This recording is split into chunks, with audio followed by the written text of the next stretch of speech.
All right, all quilt people doing this project along with me. Let's have some fun. I'm excited about today. We actually start assembling all this, which I can't wait to do. I'm so enthusiastic about my color palette that I've chosen. It's all starting to come together. I love it. Okay, so the first thing that you're going to want to do is we've already cut our fabrics and assembled our 1s, 2s, and 4s, right? You need to take inventory at this stage, okay, to make sure that you have cut enough blocks, right? Enough squares. Ultimately, this project is made up of 360, these little guys, right? These little squares. 360 if you're doing the short kind of baby quilt size, right? Which is 10 rows shorter than this one, so it would come up about here, right? It's more of a square project, whereas this one's rectangular. So it's 360 of your squares, right? So obviously when you're counting your 2s, this counts as 1, 2, obviously, right? And so count them all up and make sure that you have enough cut, right? 360 to do the small project, 480 of them to make this one, okay? I've gone ahead and I actually ended up with a lot more blocks than I wanted, so I'm gonna add 2 more rows to this because I really want this project to be more large and square, but all of the steps beyond this are gonna be exactly the same, and so you just follow along, and yeah, so that's pretty much it, right? Go through and count up your 1s, 2s, and 4s and make sure that you have enough squares done, okay? So that's what we're gonna do here, and then we're gonna actually start laying out the project in terms of how, right, you want each row to go. When we're doing this, my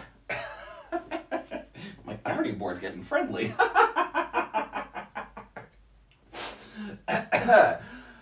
So we're gonna line these up, right? So a whole row, right?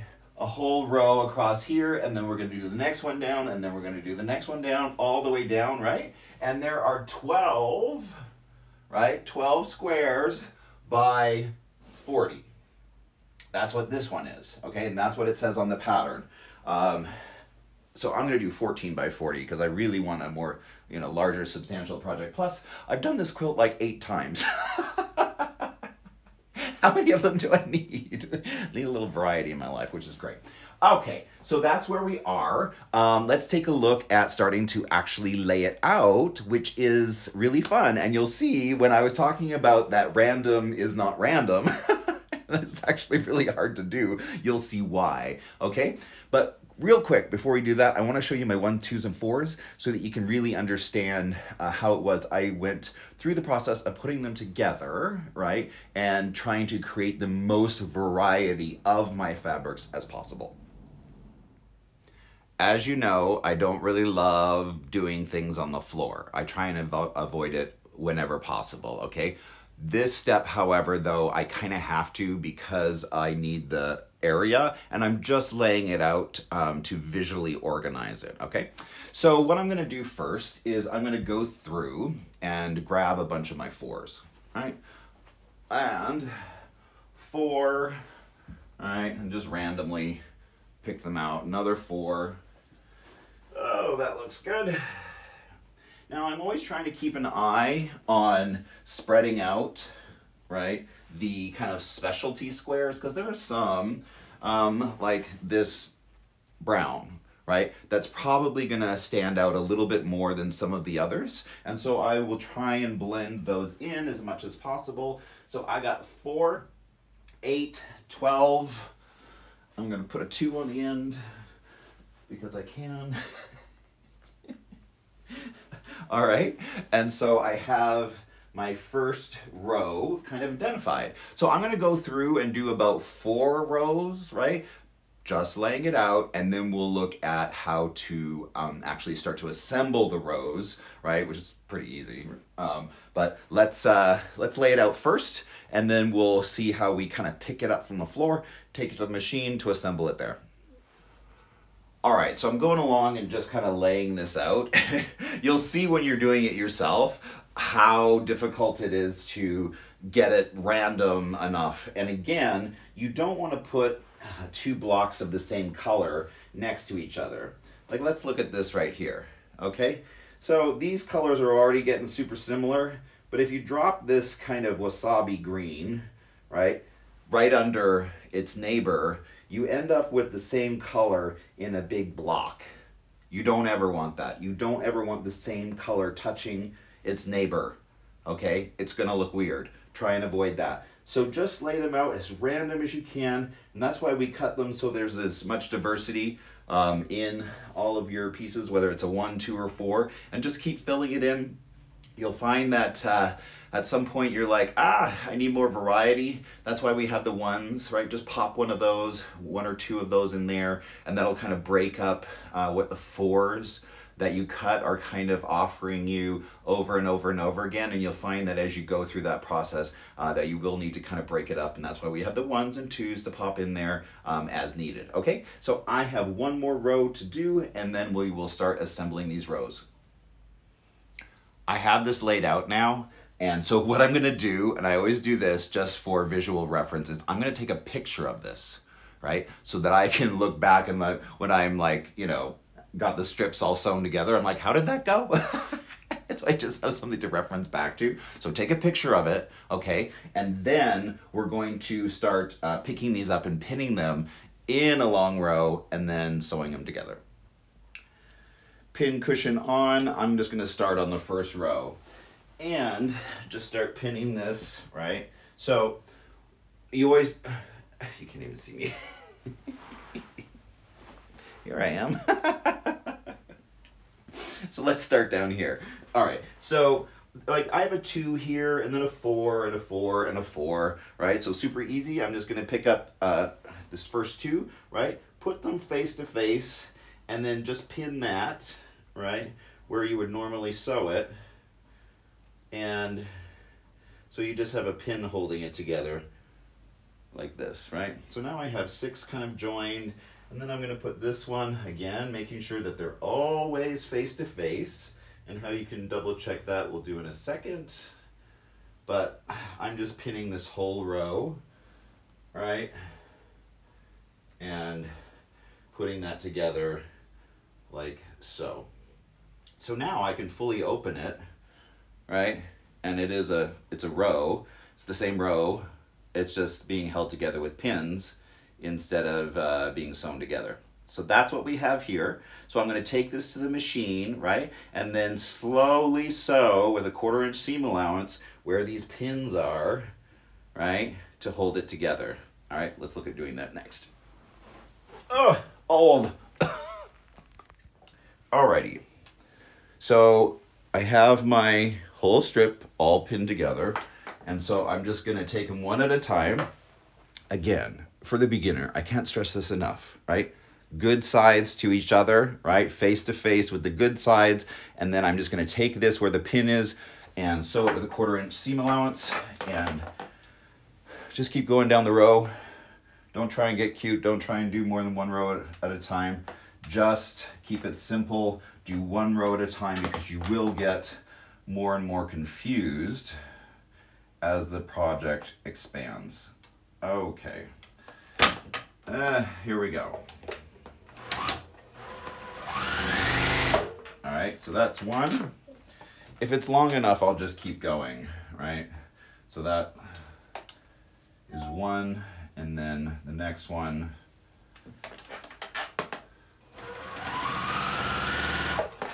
And then the next one.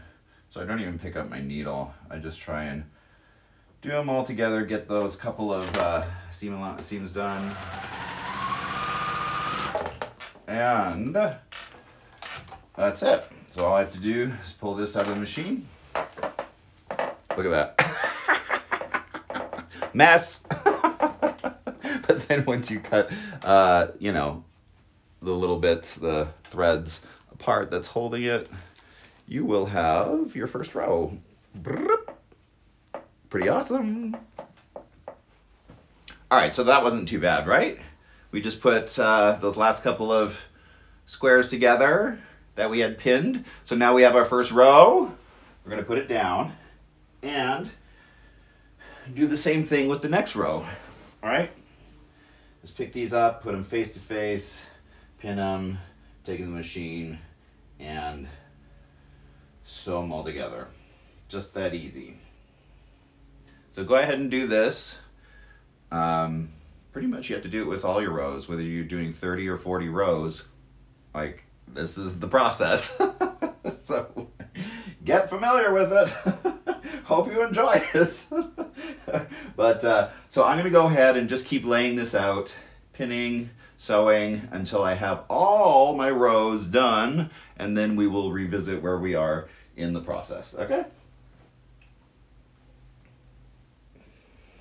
You can see I have these all sewn as far as strips, right? So I have my first rows done, and you'll probably realize why at this point I've taken a picture of it as soon as I laid it out, because by the time I get it in the machine and pull it back out, half the time you're like, oh, which way did it go? Did it go this way? Or did it go this way? I mean, how did it go, right? So you need that photographic evidence, right? Every time you lay something out, so that when you, after you've sewn it, to bring it back to lay it out again, that you remember what you did.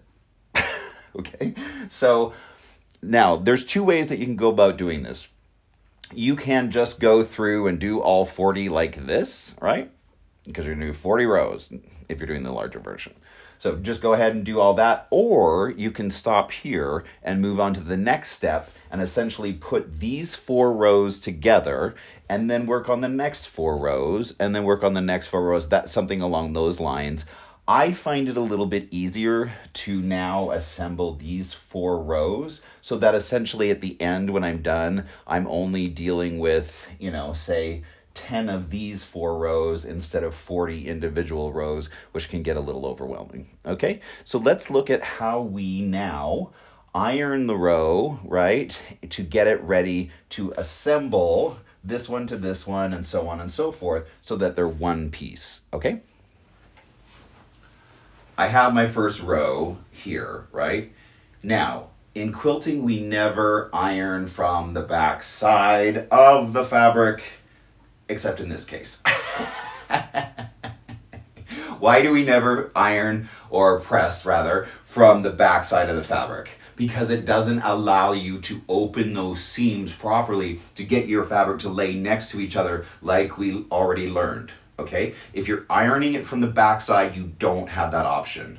So I'm going to show you something real quick that I think is really great and makes your whole process really easy. What we're going to do is essentially get all of these right on the back. See how they're like little, you know, where your seam and seam allowance is there, those little tags on the back, right? We need to get them going all the same way. So what I'm going to do is simply just with a hot iron real quick, start on the back side and hold this.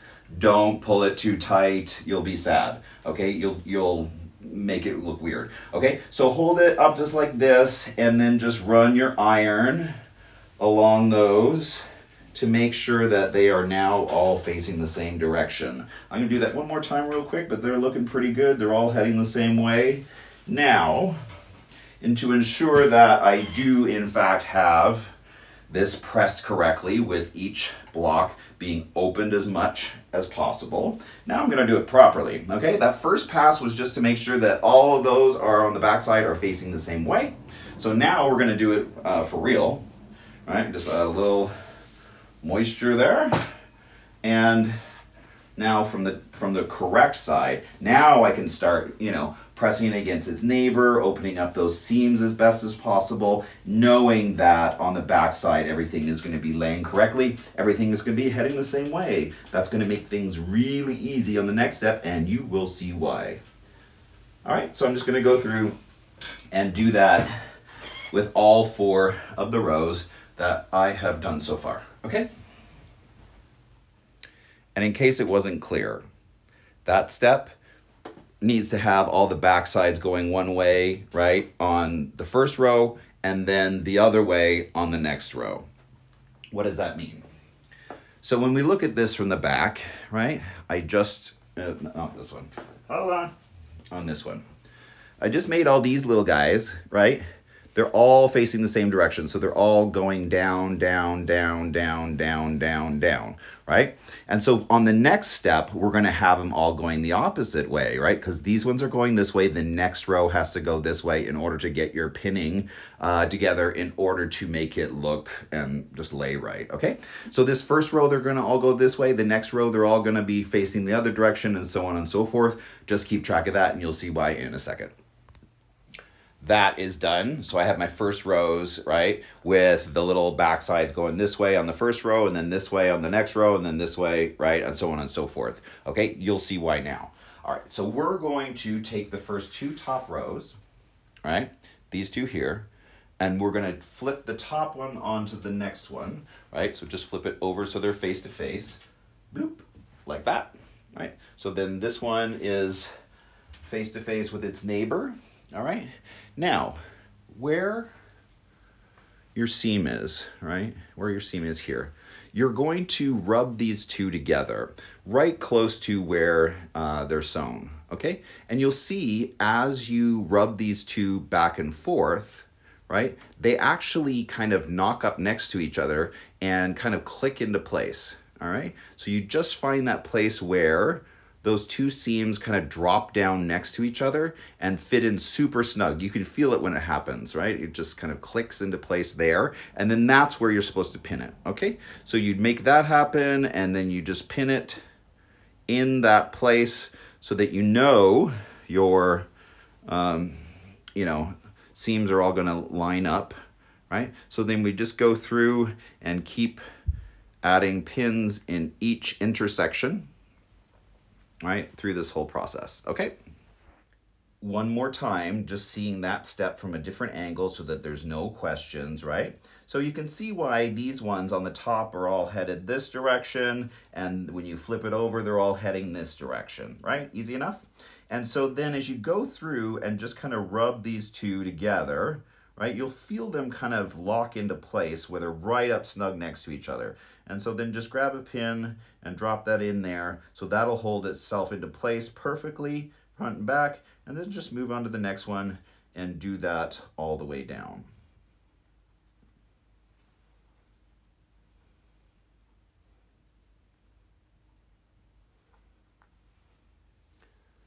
This is now fully pinned, right? And so I know that each one of these seams is lining up perfectly with its neighbor on the back. And so now I'm going to take it to the sewing machine, right? And just sew a 1/4 inch seam allowance all the way down here where I've pinned it. Now, you can kind of sew over the pin if you like. It can mess up your machine. It can break your needle. You can have problems like that. But if you're living dangerously, go ahead. I don't care. Normally what people do is they will sew right up to the pin, right? And then pull the pin out once the needle in the machine is holding that there, right? So that they don't actually hit the pin as they go along. But just make sure that these intersections here that you've pinned are staying together as you go through the process of sewing this. All right, here we go. Just a 1/4 inch seam allowance all the way down here, and away we go.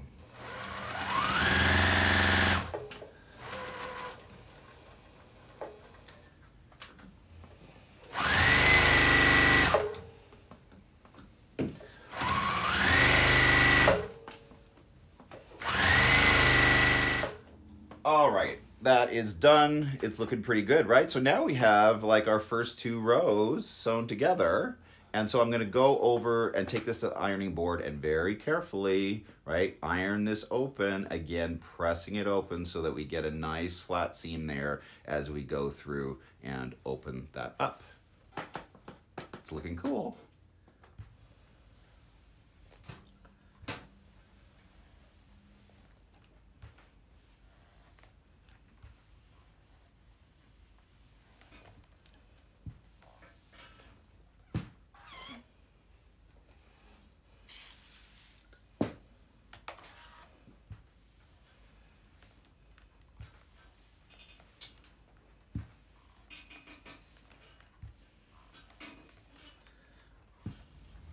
I have my first sets of rows done, right? So same situation as we did last time. You're going to take the top one, you're going to flip it over so that they're face to face onto its neighbor. You're going to start pinning from here all the way down, right? So that we're ready to start sewing it together and then just putting these two rows together. Okay, so I'm going to go through and just pin this all the way down. Again, making sure that those seams are locked in, right, to its neighbor, so that you can feel this kind of click, right, when these go into next to each other, when they feel like they fit snugly.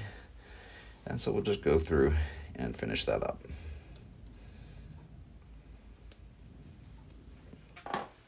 Side note, as you're adding multiple rows together, try and do it such that the same amount of rows are being added to a similar or same amount of rows. What does that mean? Okay, so here I'm adding 2 rows to 2 rows, right? Easy enough. If you were to say to try and add 1 row to 10 rows, you would not be happy. Okay, that's a lot more difficult, and not that you can't do it, you absolutely can, but you will find it much simpler to say that there was 8 rows here and 8 rows here. That's going to be a lot easier to work with than say 2 rows here and 6 rows here or whatever. Okay, so again, when you're adding these rows together, make sure that they are as similar as possible. So I have these ready to go. Let's stick them in the machine and see what happens.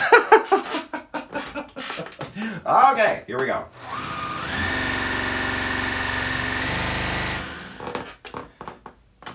Okay, those are together. And look, so it's really starting to come together. So now I have my first 4 rows together. So I'm just going to repeat that. Don't do all your rows at once, okay? Put about, you know, you're going to have to do 40 rows. So do about 8 of these 4s, and then step back and look at your work, and whatever you have left over, you may need to kind of work between these rows of 4s, right? So let's say you have a bunch of rows of 4s and you have it all laid out, right? You may want to sneak in 1 more row if you have a bunch of one color in one part of the quilt and not in the other, to kind of balance things out so that you can kind of, you know, very carefully and deliberately make it look as random as possible. Because as you're laying these out and you step back and you've done 6 rows and you're like, oh my God, all my golds are up in the right-hand corner or whatever. You know what I mean? Like you have to keep checking it to make sure that the randomness is still there. My dog's throwing up. Clean up on aisle 2. All right, I'm ready to start laying out my next 4 rows. You want to leave this here so that you can reference, you know, again, how it looks in terms of, you know, its neighbor, so that I always am double checking. See, like if I was to lay this out, this would be the same color as this. That's no good, right? You can see how that would create a weird block in the middle of your awesome pattern. So you can always flip that around, make it go the other way, right? Oh, then those 2 match. No bueno. So I'm going to go through and just find where all these next ones are going to be laying next to the neighbors, right? And so try and, you know, do that so it continues its natural random pattern. Ooh, that looks good. Okay. My next set of rows, the next 4 rows are all laid out, okay? And so this one again is all attached, it's one piece, right? So now I'm going to continue the same process on the next 4 that we did to create this, all right? At this point, again, take a photo of it when you have it all laid out. When you're assembling it and taking it in and out of the machine and whatever, blah, blah, blah, you're going to lose track of what you just did, which is probably awesome. Okay? Because I really like the way that this is turning out, and I don't want to mess this up. I want it to be exactly like this. So I'm going to take a photo just to memorialize exactly what I did, and I don't screw it up down the road. Okay? It's like 3 days later.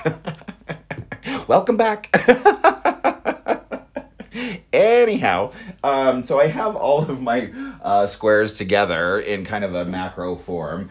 Just be aware, and this is just something I do, and I've kind of learned as you go through. So as you're kind of laying it out, like I do those, you know, kind of macro sections of between 4 and 6, right? And the reason that I do this, right, you can see that they're all, you know, kind of just big sections, right?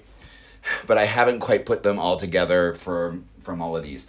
Why I do that is that often you'll kind of think that you're doing random, but it's not quite perfect. And so you'll go through and you're like, oh, wow, like I have all of the, you know, bright colors in one corner and I have all the dark ones in another. And so this gives you an opportunity to either fill in, right, with some another row or something, or to take one of these and switch it with another, or flip it around and try and find another way to work it if you've gone through and not made it as random as you'd like. Okay, so this is where we do our last final check. Another thing I sometimes do is I will take a picture of it, not only the way I laid it out, but also to basically change it to black and white so that I can better understand my contrast values, right? And where are the light ones as opposed to the dark ones, and which is really easy to see when you turn it into a black and white photo, because then it's really obvious, right? The light tones are very, very obvious. The dark tones are the same way, right? So if you turn it to grayscale or black and white, actually grayscale would be better, then you really be able to see, you know, the light ones versus the dark ones. Anyhow, so I have this all done. I'm very excited about it. I have a whole bunch of squares left over. Oh my gosh, I went kind of, I think, overboard. I have all these left over. So I might put another row on the side or something just to use them up, but we'll see. And also, check this out. It's like so ugly, it's beautiful, right? And that really is exciting to me. Like, check this out. So I'm gonna put a gold stop border on it, right? And then this kind of ugly couch fabric. I just love it so much. I love stuff that is like has duality, right? Like extremely masculine and extremely feminine, you know, all in the same, you know, world, or extremely beautiful and extremely ugly, all in the same representation. I think that's super interesting artistically to me. Anyhow, so that's what I'm going to do is I'm going to go through and just double check this for values, and also to just start assemble these big rows of 4 or 6, so that essentially the top will be done with the exception of borders, okay? So go ahead, get your project up to this point, and then also just put all the big sections together after you check to make sure that you're happy with the way that it's laid out and you don't need to edit it in any way. So that's where we're going to stop for now. Next time we'll do borders, although I do have special tutorials just for borders if you want to check that. There's one that was done a couple years ago. It's called Better Borders. That's one that you can learn as well. But that's what we're going to do now. Just finalize the top, and we'll do borders next time. Talk to you later. Bye.